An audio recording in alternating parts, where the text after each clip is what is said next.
We're going to talk about circling the wagons, which is a defensive maneuver that the church, social community, the families, extended family do to cover up.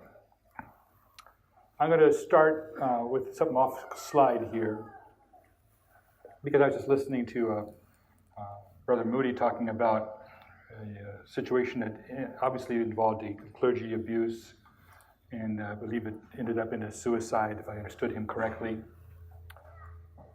And that's significant because it happens. There's a well-known case, listen to this very carefully, the well-known case of an individual, Marcia Bezek was her name, who accused her pastor truthfully of assaulting her, violating her. The church would hear none of it. No one would believe a word she had to say. And the pressure of the church coming alongside and supporting the evildoer and making her, reversing the role, if you will, saying, you're the bad guy. It's all on you. She finally committed suicide a week before her charges were proven to be true. And they came out, and the church is sitting there saying, she was right. He was exactly that. He was a predator. But we had our hand in killing her because we refused to hear justice. So, when we hear, is that kind of extreme? No, it's actually more common, unfortunately, than it ought to be. And the cause is not always the original abuse, but it's what the church piles on with its mishandling of these cases that becomes important. That's why this verse that we talked about earlier is so critical, that what happens when judgment is turned away backward, justice stands afar off, truth is fallen, yea, truth faileth. And it says that the Lord saw it and it displeased him. We should be very, very mindful if the scripture alerts us that God is upset about something, that there was no man and no intercessor, no one to come alongside. Why were the Pharisees so upset when Christ cleansed the temple? We had a little discussion of this in the previous lecture. But one of the things interesting is that the Pharisees full well knew there were abuses going on with the money changers. But they were going to get around to fixing it eventually. In other words, this can wait. We got it it's on the docket. We'll solve this. And then Jesus was proactive. He went in there and dealt with the abuses in the temple. And they resented it because by him doing that, it showed them up. Right? Their reputation was now harmed because they thought that procrastination would not have any consequences. So it was an embarrassment to them. That's why they tried to discredit. By what authority did you do this? Well, by what authority did they not do it? See, that sin of omission. So it's interesting that in January 2014, our organization, the Chalcedon Foundation, published one of its issues of Faith for Love Life magazine, and the cover story is Liberty from Abuse, an article that I wrote that was an analysis primarily not only of the issue in general, but of a specific case that involved a famous missionary in an attempted seduction of a woman who wanted to become a missionary herself. And how he managed to use all this. And she was doing very, very well until the church, and by that church I'm using capital C church because she went to her church, his church, other organizations, local churches, and expanded the group because she wasn't finding any justice anywhere. In fact, she ended up having to study this issue by herself. Now here's a picture of me with near the stack of books that she had all read cover to cover and notated. Let me get this slide up here. There we go. There we go. That's a lot of books. I think it's 140, and that's not the only stuff that she read and notated, because she's trying to understand what happened to me. What is going on here? And the reality is that she suffered from what's known as circling the wagons. But in a very, very, and I'm going to go into detail on that and how this works. Because what this is where a group colludes with the abuser. That group can be as far as a family protecting an abusive father or abusive mother even, or refusing to acknowledge that there might be something bad happening between half brother and sister. Anything can happen. The scope of human sin, let's stop this. It's very, very broad, unfortunately. D. Ann Miller, 1993, is one of the people who knows a lot about collusion because she faced it herself and then got to see it in action with other cases where she came alongside and tried to deal with it. She was included in the compendium When Pastors Pray from 2013. So it's not that she's dated. By the way, let's talk about what we call chronological snobbery. Because someone looked at some of these resources and said, when I was preparing it, and said, well, these sources are from 1987, 1991. I said, don't exhibit chronological snobbery. The truth doesn't need to have yesterday's date on it. And something is not true today that wasn't true yesterday, right? So the fact of the matter is that research that's solid holds up. Reality that's recorded correctly, historically, holds up. And we don't have to say, well, where's your current research? What have you shown lately? The fact of the matter is that things have gotten worse since this period of time. And while we're talking about statistics, let me also mention this. There's a video that is mentioned in the handout at the end, and I was confronted within the Q&A session about where did you get this figure that less than 2% of claims are false. In other words, 98% of women's charges, say in this instance of rape, are true. Now, what they had heard was like from Michelle Malkin, saying, well, that came out of Susan Brown Miller's 1975 book, Against Our Will, and she was quoting the opinion of a judge that she heard say something in 1974. Therefore, that statistic is terrible. The reality is maybe half of them are lying. So once you say instead of 98% of the cases are true, maybe half of them are, maybe very few of them are true. Maybe it's inverted. Maybe they're almost all liars, right? And so you just dismiss the women's charges at that point. Remember that big black book that I showed you that said it was so heavy I couldn't bring in my luggage? There they have the answer. They did a study of 1,000 cases, and 16 were not true.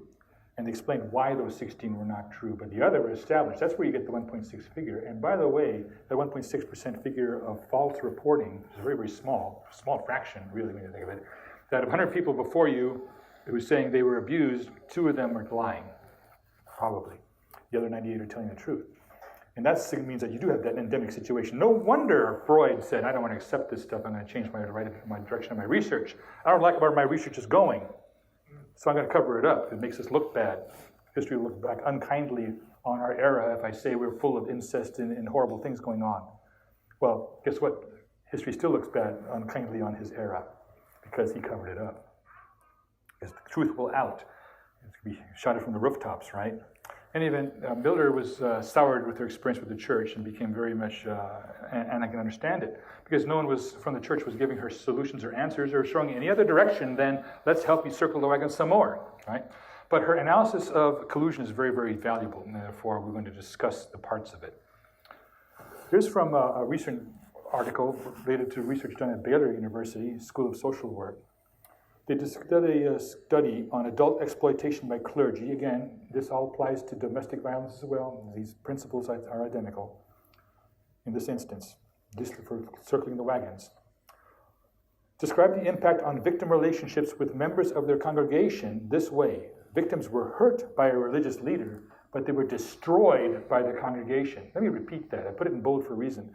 They were hurt by a religious leader, but they were destroyed by the congregation. Marcia Bizak committed suicide not because of the offense of the abuser, but because his congregation stood shoulder to shoulder with the abuser and against her.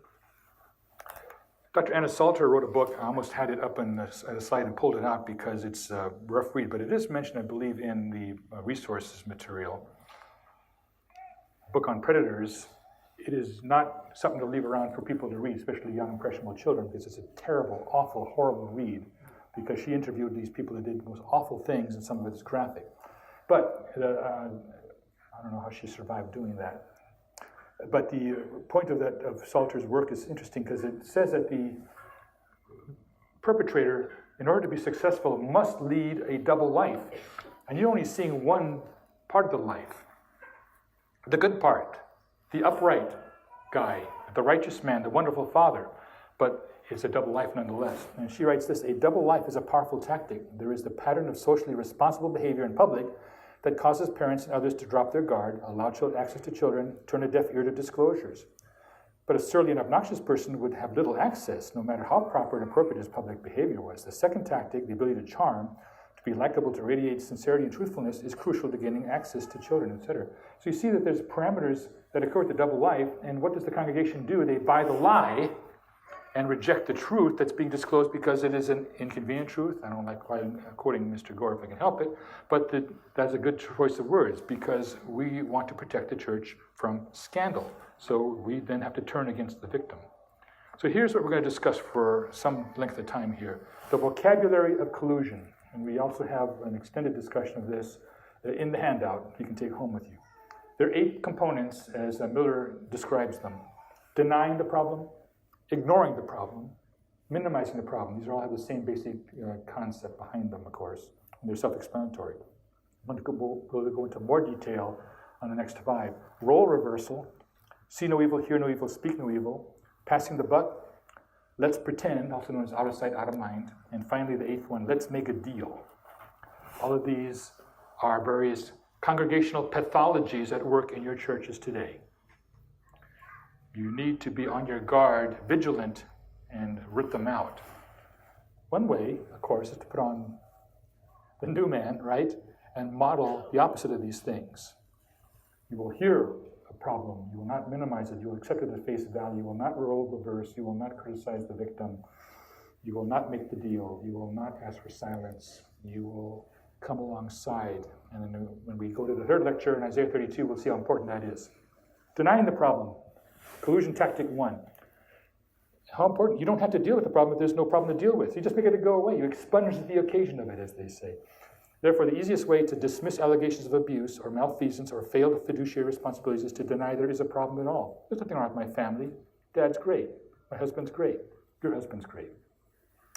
The pastor couldn't do that. The elder could not have done that. The professor could not have done that. There's no problem. The victim must be misreporting. He must have got that wrong. He must have misunderstood something. Must have misinterpreted, right? Exaggerated it or simply lied about it. Denials put the authority and power of the institution, in other words, the church, who says, no, that's not happened. She's wrong. She needs to be on discipline for that report. Against the claim of the victim, who is usually powerless, which is the primary reason there was an abuse incident to report in the first place. That's so important.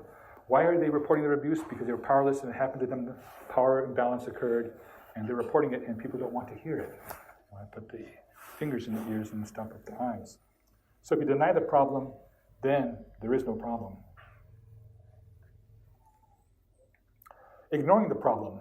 So you don't have to deal with the problem if you simply neglect it or refuse to deal with it. On the principle that if you ignore a problem, it's likely to go away, right?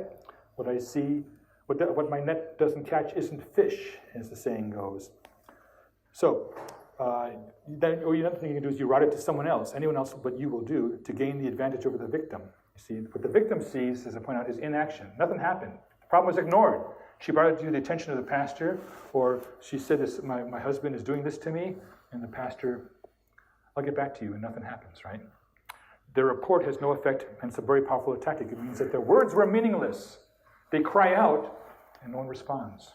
No, who has heard our cry, right? Who believes our report, as it says in Isaiah 53. Not instance the gospel, but this is a valid report that reads it. Minimizing the problem. Now, this is interesting because it concedes that there actually is a problem, but it's a much smaller, less serious problem than the victim thinks it is. Yeah, there's a problem, but it's a small thing. Unlike ignoring the problem, the victim realizes that they've gained some traction. I think this is important because now they get the sense of, oh, you agree that something happened. Yes, we agree something happened, but it's not anything that would trigger a response on our part. She is seen as the one who mischaracterized the small problem as a big problem, and that makes it her problem, right? Not the institution's problem to solve. Yeah, you need to go back and repent to your husband and deal with this because you misunderstood that. It's not. By the way, when we're going through all these things, there are always the cases of the false report. Remember I said maybe 2% are false or exaggerated. So we don't want to say that we then have a blanket statement that all 100% are telling the truth. There needs to be some discernment and judgment involved in this because we don't want to go the opposite direction and throw a man out on a lie, right? Now, by the way, you know what the humanistic position is? That's worth the price. Throw a good man out under the bus if that's what it takes to get rid of the abusers. That's not a biblical solution, by the way. That is not our call to do it as a humanist, saying it's worthy that some innocent people get caught, and thrown in prison or what have you, because it's more important that we have a safe environment in their view. Again, that's their notion that socialist and humanistic ideas say we get utopia by manipulating the environment, and if we have to break some good eggs along with the bad eggs, too bad. People, they say this person should take it because it's for the cause, right? Take one for the team. Biblically, that doesn't apply because individual justice is crucial. There's no such thing as a team because all justice biblically is individual justice, not group justice, right? There's community responsibility, but all justice is individual in Scripture. There's no such notion as social justice per se, just that you can have a whole bunch of people that have an individual justice claim. Okay, she must concede that she misreported the size of the problem and must rescind her report. That's the deal, right? Well, your report, we will accept it, except you need to rewrite it. Right? Instead of ignoring it or denying it, you say, well, there's value in it, but you're going to need to say, he didn't do this like you said it. So you have to rephrase it, rescind it. And she will know everyone else will encounter such reframing, undercutting any hope for a just resolution. In other words, when she talks to the pastor and realizes that they're reframing it and saying it's a small problem, she goes to talk to someone else, or maybe a close friend, and they say, well, the pastor said you exaggerated it. It's a little problem. So the reframing of the big problem, the original abuse, whatever that might be, whatever violation that is, whatever perpetration that is, and of course that's a very, very broad area, but it's legitimately a concern, is the small one, and therefore that picture of hers misrepresenting it floats in the congregation, and she has to deal with the fact that she's essentially been called a liar by exaggeration, that she's taking down the pastor with the report that's been exaggerated. That's how you minimize the problem, and that's the impact upon it. Role reversal. Role reversal is this, also known as reattribution of blame. Or we switch it. The perpetrator now becomes the victim of the person reporting them, and therefore we've said, we call good evil and evil good. We put light for dark and dark for light. This is condemned, right? In Isaiah 5:20, it doesn't get any more clear than that.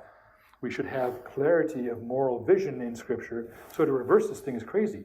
But that's what happens a lot. They turn the victim into a troublemaker and scapegoat them, and it saves the abuser's colleagues from feeling grief over their own betrayal and from having to take responsibility for the effects of his behavior and the betrayal in others in the church.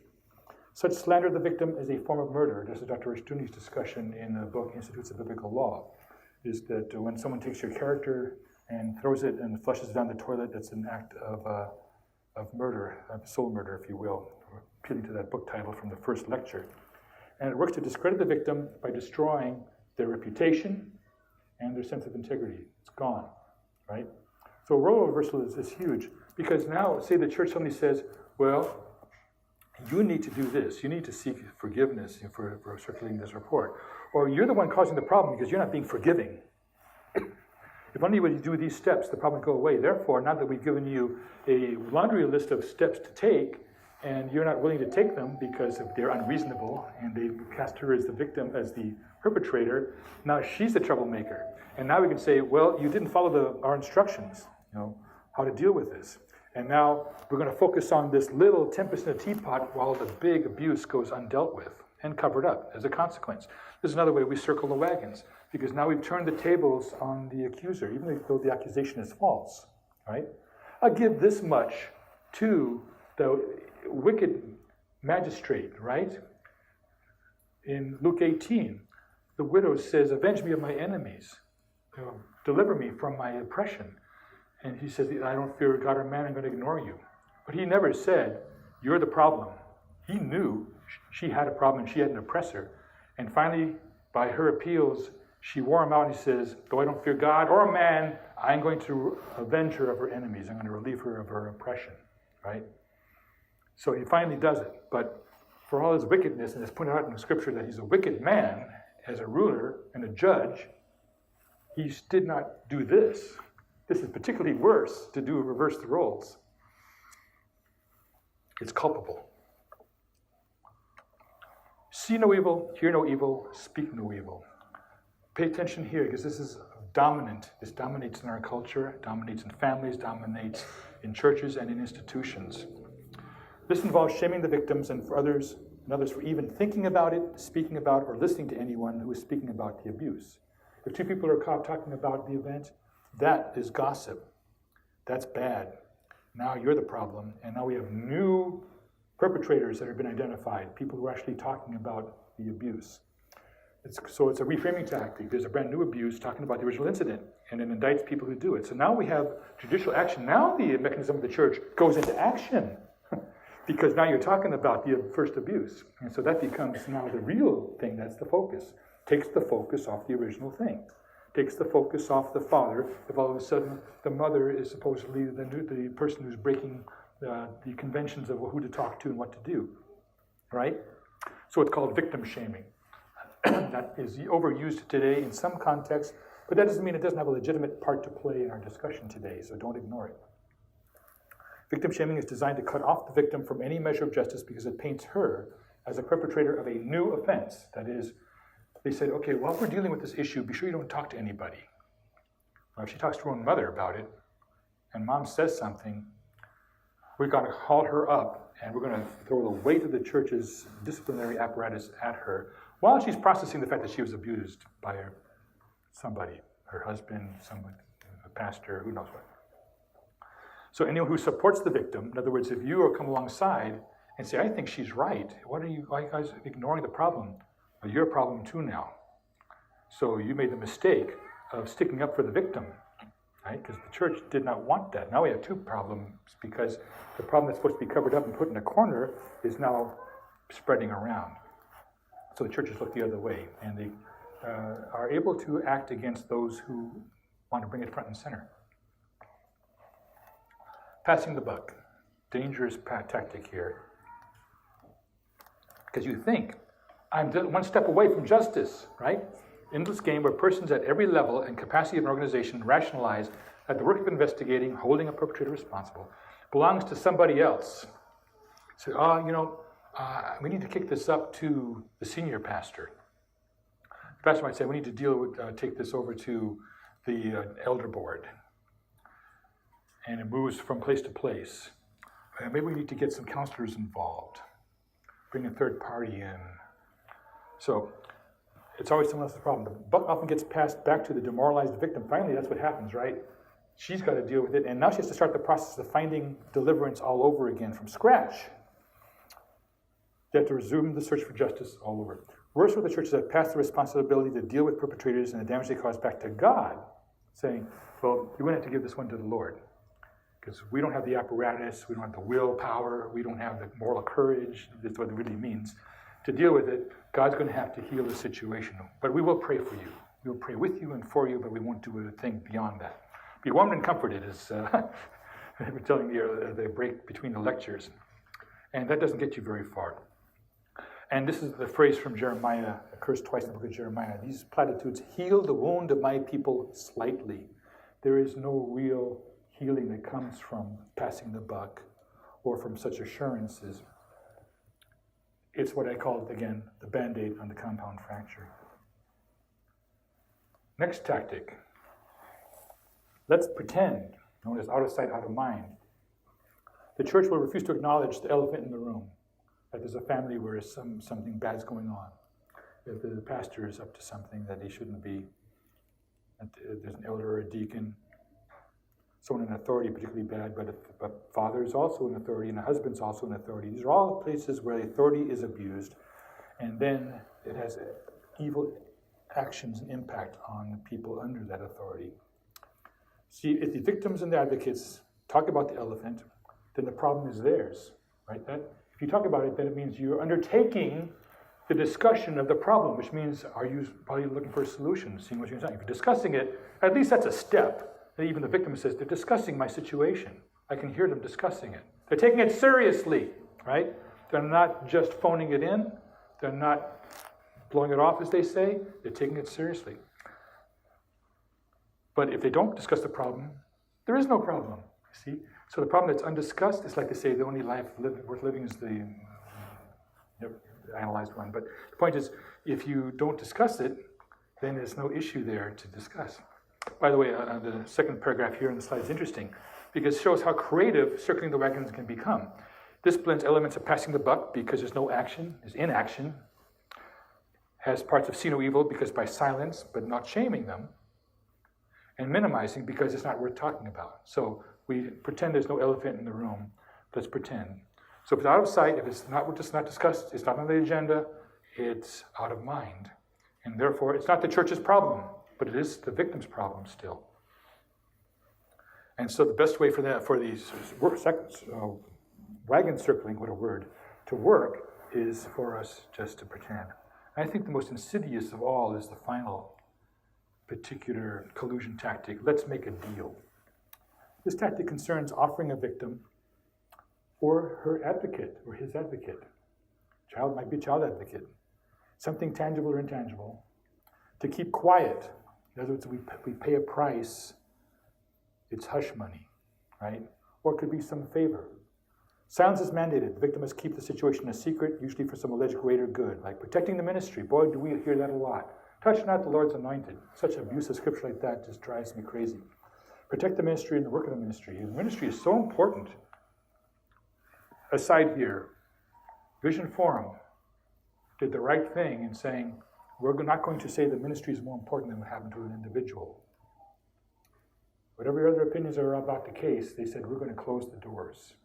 We're going to set a stake in the ground on this point that we're never going to say that the ministry is more important. And when we get to Isaiah 32 in the third lecture, we'll realize that they were right. That was a wise, just move on their part. In a bad situation, they did the right thing. Because it sends a very important message if those who believe in sending of messages. I don't, but if you do, that means that it creates a precedent that I think is powerful and valuable for us, right?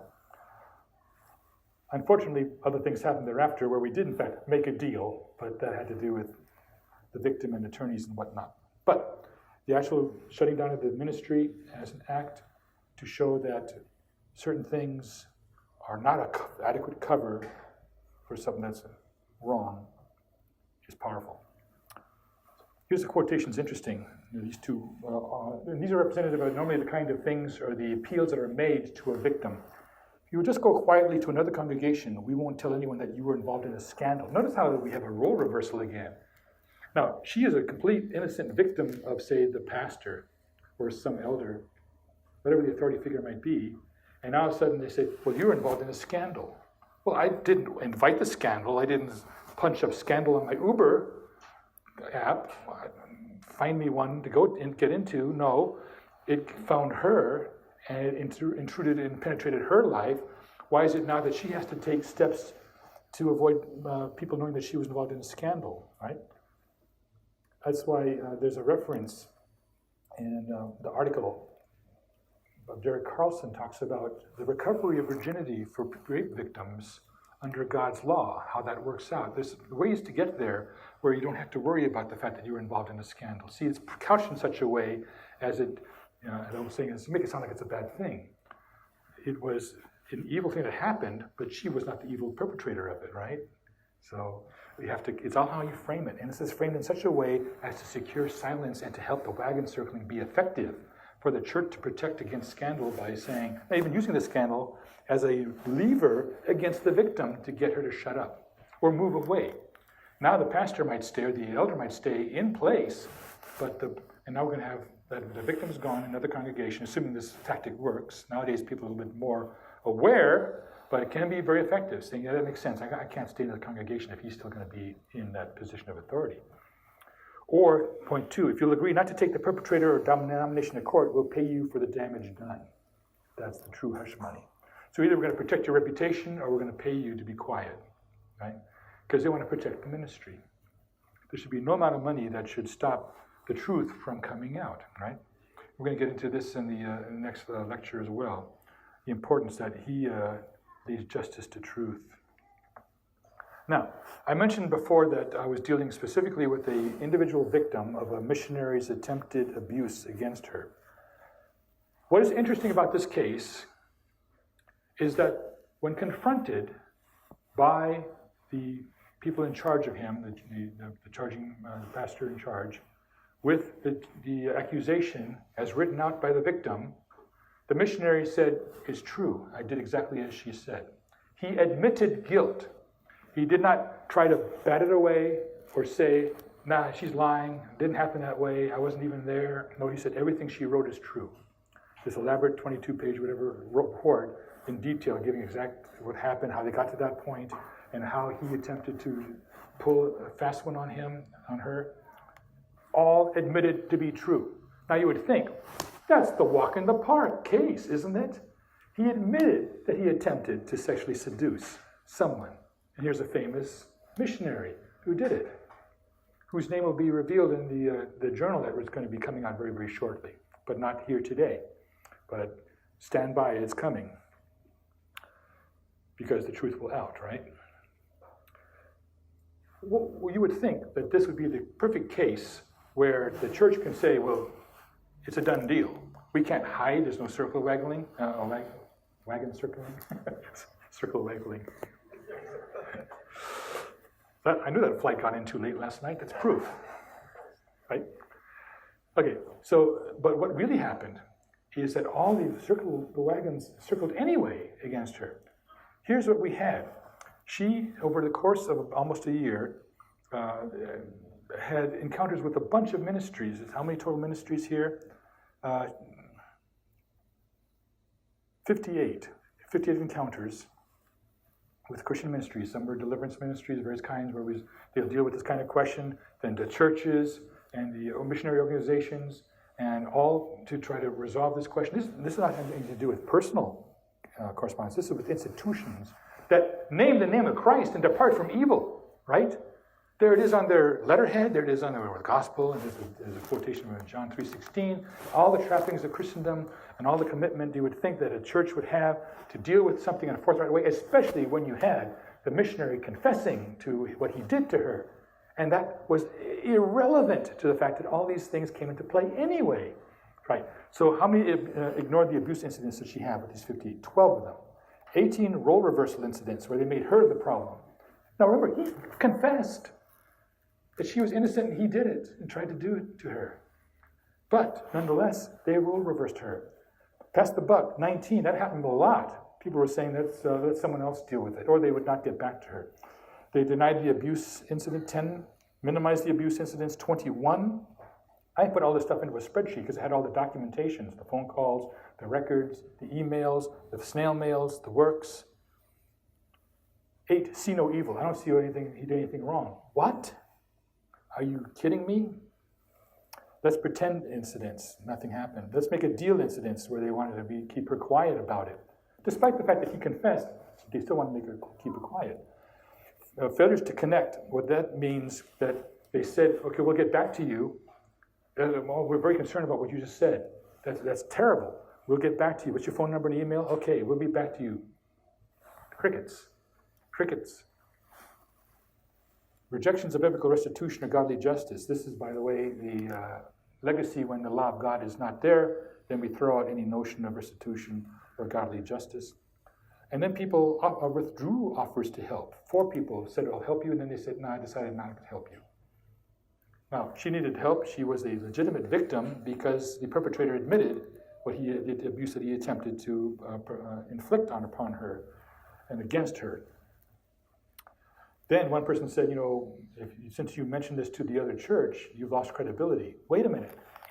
How you lose credibility if you're simply presenting the truth of a case where the accused admitted guilt? Well, that's because this is a tactic to shut her down, right? So the victim, again, and then finally promises broken to the victim 4, where they promise something absolutely, you can count on us, and no follow-through. They did the opposite. So I counted 131 moral failures of the church on over 58 encounters, which means 6.5 per month. Total number of moral failures per church, 2.25. And that number doesn't include the failures to connect, because if they failed to connect, I don't consider they didn't do anything. They just didn't lift up the phone and follow through. So that's huge. 131 moral failures of the church with a confession of the crime or the abuse or the violation, however we want to call it. Right? So how is that possible? Now, what would happen if the fellow fought back and said, nah, I didn't do that. I'm a very famous missionary. I'm too busy going here, there, and the other way to do that. She got it completely wrong. She's out to destroy God's work. I think we would not have 131 moral failures. Probably have 10 times that. This is what people face who rightly accuse someone in power who is powerful enough to do. And so because this particular missionary is known through all these circles, everyone wanted to protect the missionary and his missionary work, notwithstanding the fact that he confessed to the evil that he was going to do to her. So that's I call it a documented track record. The explanation is in the handout. If you pick it up, you can read it at your leisure. So I don't want to spend overly much time on it, but it's important to see what has happened here. Can fallen pastors be restored? The church's response to sexual misconduct. Again, it's about pastoral abuse, not domestic abuse, but the principles are the same. And we would say that we have here the case of endorsements by major players, Horton, MacArthur, Moulton. And it argues for the permanent loss of office in most cases, but there are exceptions based on that he acknowledges, which is kind of a concern, which we're going to get to in the third lecture. Here's a valuable book. Brother Tim Yarbrough recommends it highly, as do I at this point. George K. Simon, In Sheep's Clothing. The second you hear the word in sheep's clothing, you immediately provide the word in front, wolves. That's what is in sheep's clothing. This deals with tactics that manipulators frequently use are powerful deception techniques, make it hard to recognize them as clever ploys. Because it's hard to recognize the clever ploy, the church can be taken in by it, or the family can be taken in by it. Or the church might think the family is fine, there must be something wrong with the wife, or the spouse, or the husband. As Dr. Rushton points out, he's had cases, counseling cases, where it was the wife abusing the husband, so it's not impossible to happen. It might be more rare, but it can happen because he had to deal with it. So let's not be too gender specific there, except that the general rule is the more powerful will abuse the one with lesser power. Again, make it seem like the person using them is hurting, caring, defending, or almost anything else but fighting for advantage over us. Their explanations always make just enough sense to make another doubt his or her gut hunch that they're being taken advantage of or abused. The point here is that there's a way to present yourself such that it helps the wagon circling take effect, because there must be, this person is hurting, or they want to help. So it's that we recast the charges in such a way as to make them look innocent, which is role reversal, really. Another valuable book by Chris Moles, just a few years old, The Heart of Domestic Abuse. Abusive men are prone to evade irresponsibility and seduce and elicit support. How important that is. Seduce and elicit support. They get people on their side, right? They evade the responsibility, and in the meantime, they are assembling, concatenating, if you will, support, that people will see them in a positive light, even though they are not worthy of it. Abusive people will use language to minimize their own actions. That's part of our language will come into play in the third lecture. And then you'll buy into that collusive action. And people will then support that action on the part of the abuser. Moles continues, I believe that abusive men can and do change. I celebrate even small steps in the right direction, but here's a kid clincher. I should have put it in bold. Small changes do not always represent transformation. You always hear about the token action. If I do these small things, and then it'll be pointed out to the congregation, or say, well, this abusive husband, look at the steps he's taking. You should now forgive and forget. What Moles is saying is that small steps don't represent transformation. That's an important point. It is irresponsible and dangerous to allow our celebrations of progress to be viewed as absolution for past sins. He's right in this. It's a key issue that we usually forget. I talked about Dr. Marie Fortune before, head of the Faith Trust Institute. And here we're talking about another tactic, shooting the messenger, common response to the revelation of unethical conduct. When the news is not something the institution or the community want to hear, its knee-jerk reaction is to turn on the bearer of the news, often with a vengeance, page 120.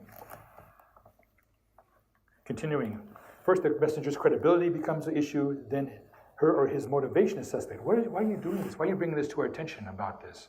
What is really going on in your head that you would say this about your husband, or say this about the teacher, or say this about the professor, or say this about the pastor or the elder? See? So now we want to delve into motivations, and they can't defend against an attack on motivation, right? Think about it. By shifting it over to motivations, there's no defense, because who's going to examine your motivations? Only God looks upon the heart, right? So it's a way of trying to gin up an attack on the credibility of the messenger, the person saying, there's a problem here, something bad happened to me, or something bad happened to her. And they say, well, what's your motivation? You want to hurt the church? We're doing a great work here. You must be on Satan's side because you're an adversary and hostile to what we're doing, because you want to hold us responsible for malconduct of so-and-so. The real source, and see, it deflects the attention of the church from the real source of the problem, the unethical pastor, or the wicked husband, whatever it is, and it relieves the church from doing anything about it. That's the point. If you shoot the messenger, if you discard the messenger, then the church is relieved of the responsibility of having to do anything about it. We can just relax. Judith Herman makes the point, he says that the victim, the perpetrator asks us to do nothing, just ignore it. The victim asks us to get involved. So our propensity for laziness, for slothfulness, favors that we favor the perpetrator, because that's the easy route. The hard route is dealing with the problem presented by the victim reporting an abuse. That's not going to be pleasant, but it might be the right thing to do, right? Donald Cousins, this is about the Catholic Church issue. Witnesses and observers, this is 2002, of abuse and other forms of injustice also should employ strategies of denial. Fear of becoming involved, fear of the consequences that are likely to follow decisive action to halt a specific injustice, foster a see no evil, hear no evil, speak no evil attitude. Because when you get involved, there's responsibility. Things get dirty. You get your hands dirty because you're dealing with sin and the consequences of sin. That's why the people, the priest and Levite, said, we're going to circle around that possibly dead body, because if I touch the body, I'm ceremonially unclean. I can't work at the temple. And the temple work has to come first, right? So I'm going to circle the body.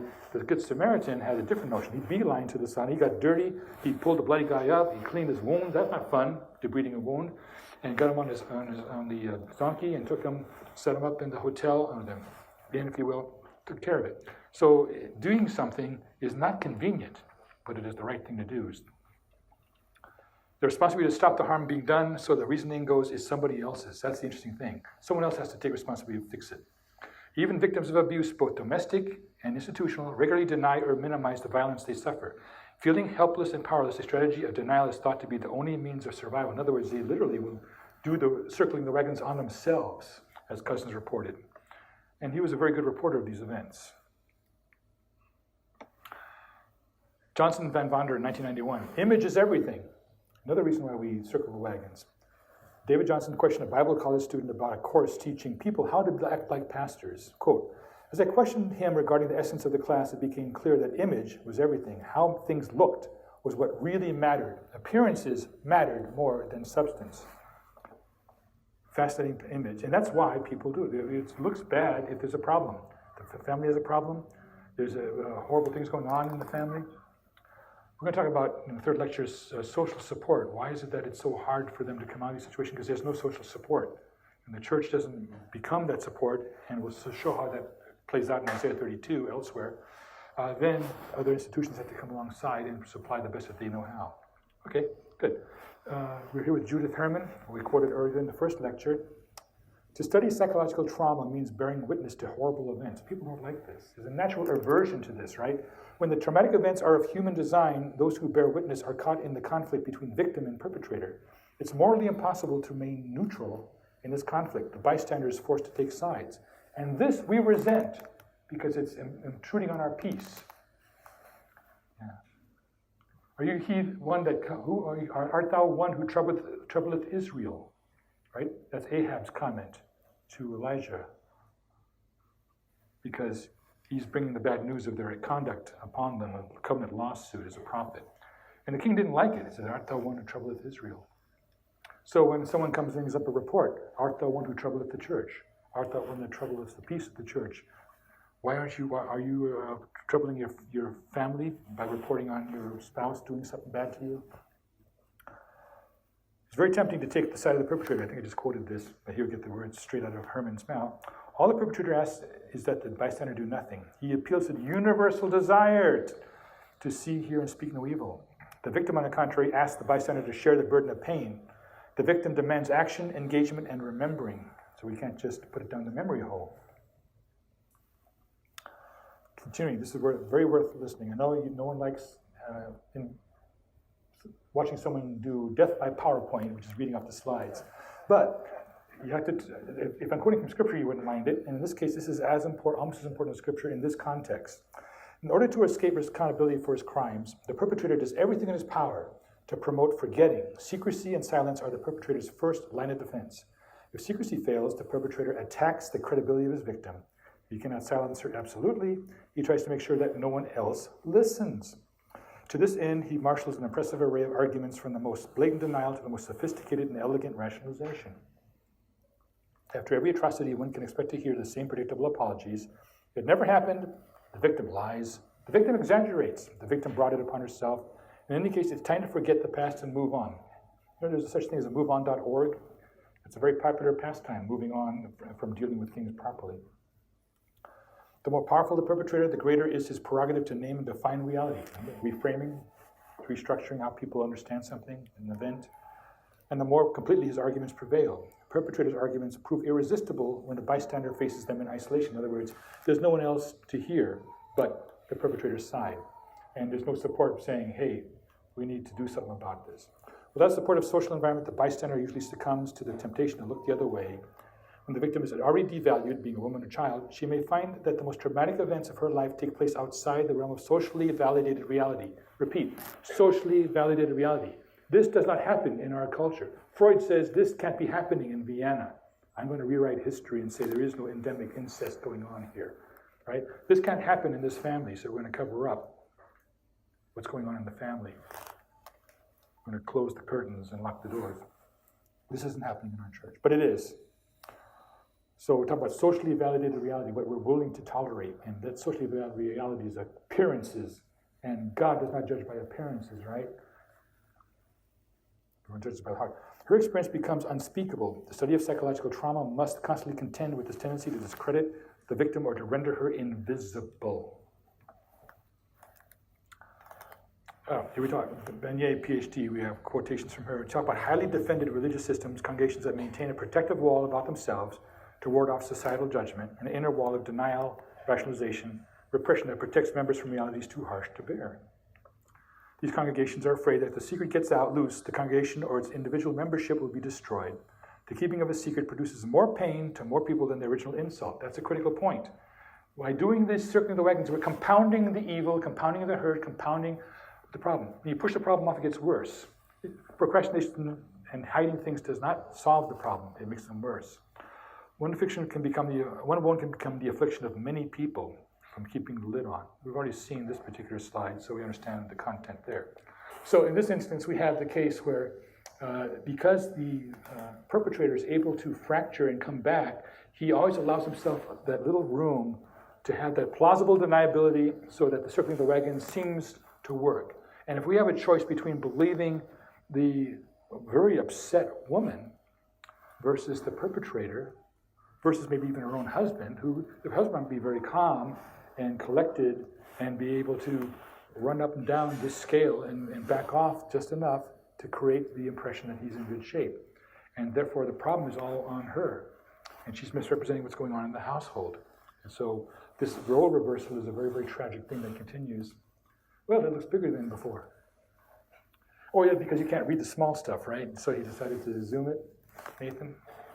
Or my bifocals need to be replaced. One or the other.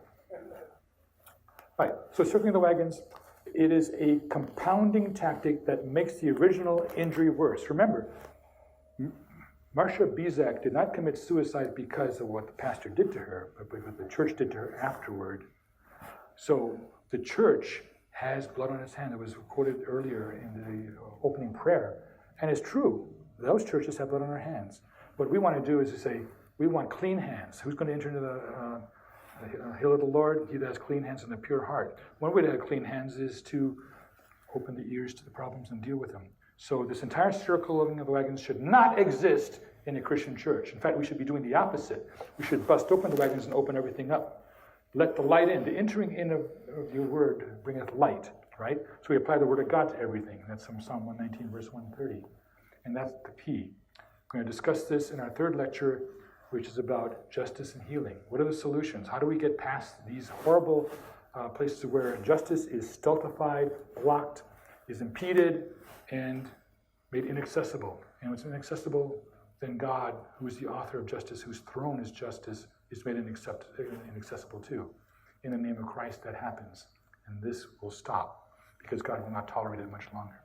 Thank you for your time. I guess we're going to break for lunch, and we'll resume after lunch. Thank you.